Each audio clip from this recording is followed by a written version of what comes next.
What it is, I think the agents with FDLE talked to you last week about some voter fraud, voter stuff, when you weren't supposed to be voting, maybe. I didn't. So, what are they talking about? That's what we're not the case agents, but what you got to do, they have reduced your bond quite a bit. It's 2 felony charges for voter fraud, but they reduced it to $500 bonds. So it's $1,000 total. Oh my God, man, what? Wait till you see that video. Florida Governor Ron DeSantis is cracking down on voter fraud throughout his state, and the woke far left are utterly flipping out. We're going to take a look at that video. We're going to see the left's hysterics, and stick me to the very end of this video when we'll find out how the red wave to come means those hysterics are just beginning.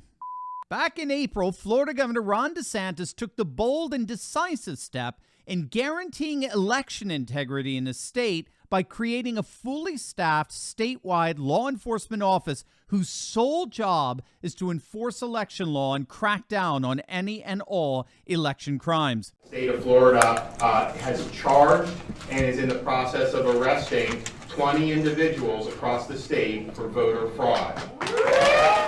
And here's a sample of what we're seeing straight from the body-worn camera footage recorded by local police. Apparently, I guess you have a warrant?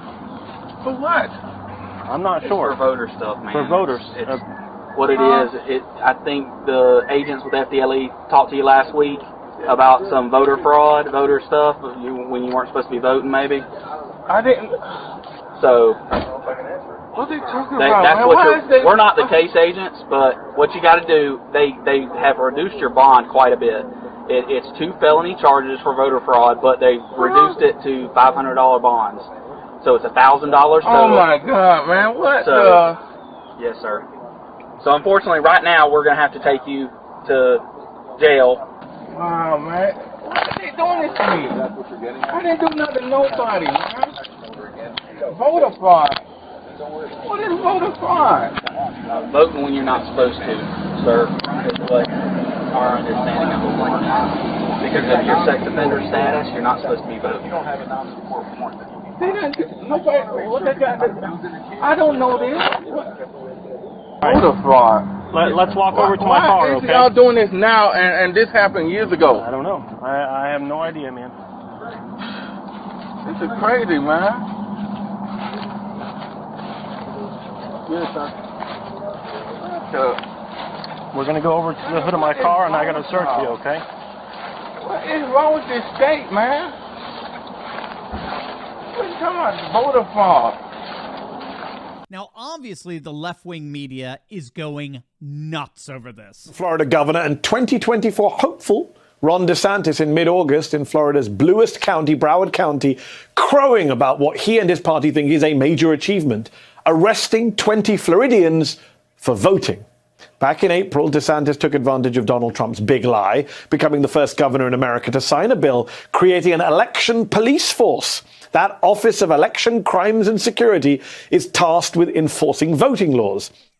You know, this might bring some psychological comfort, some hopium to far leftists to think that they could just insult the concern over election integrity away. You know, just call all Republicans concerned about election integrity conspiracy theorists, deniers, insurrectionists who've been duped by the big lie, and just keep repeating those dismissive insults, and all those concerns will just disappear into thin air. They'll be totally marginalized from our coastal elite cosmopolitan echo chambers that we have here at MSNBC and CNN.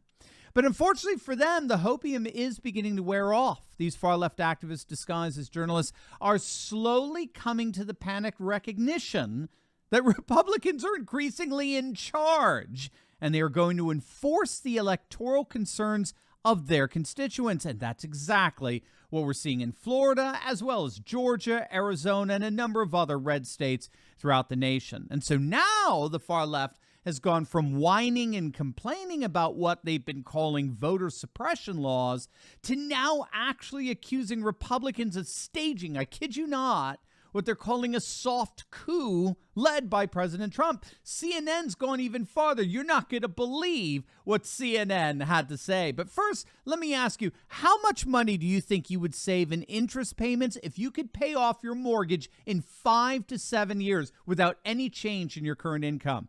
Yeah, you heard that right. Wouldn't that be amazing? Well, amazing is just a click away. You have got to click on the link below and visit Replace Your Mortgage, featuring the one and only Michael Lush. Michael is showing patriots by the thousands how you can build your own personal parallel economy so you're no longer dependent on woke businesses or having to worry about your financial future. Check him out. Click on that link below and book a free consultation call with Michael. He's one of us, and he's here to serve you.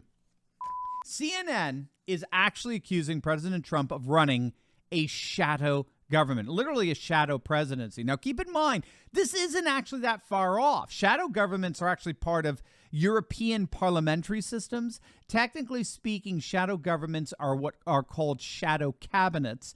They're made up of senior officials who, while they don't have any formal power, nevertheless provide a ready-made replacement if the parliamentary coalition in government falls apart. But what a number of leftist reporters are recognizing is that Trump has effectively organized what is more or less a parallel government that's actively directing the policies and advocacies of the new patriot-inspired Republican Party. And Ron DeSantis is considered by them as one of Trump's lackeys because he's implementing precisely the kind of, quote, voter suppression that will be needed for Trump to successfully complete his soft coup in 2024. This is commonplace among mainstream media types and ultra-leftists all over the country. The problem with this notion, not so much, by the way, the shadow government, I actually think that's more or less right. I think Trump really is the president of the de facto president of red states. Their Republican leadership, their governors are looking to Trump for the national leadership that they're not getting from the incompetent, incontinent Biden. But in terms of a coup, again, I think this is more hopium that Democrats comfort themselves with so that they don't have to face the reality that the vast majority of the nation is turning away from their far leftist lunacy. Look at this coming from the Democrat strategist Doug Schoen. It just came out today in the Wall Street Journal. Brace yourself for a Republican wave. As voters shift their attention to the economy and crime, polls begin to hint at a major GOP advantage. And that, of course, is what we've been talking so much about here on this channel, particularly with Rich Paris of the People's Pundit, Red Eagle Politics, that all signs, going back several weeks, all signs indicated that the dam was about to break.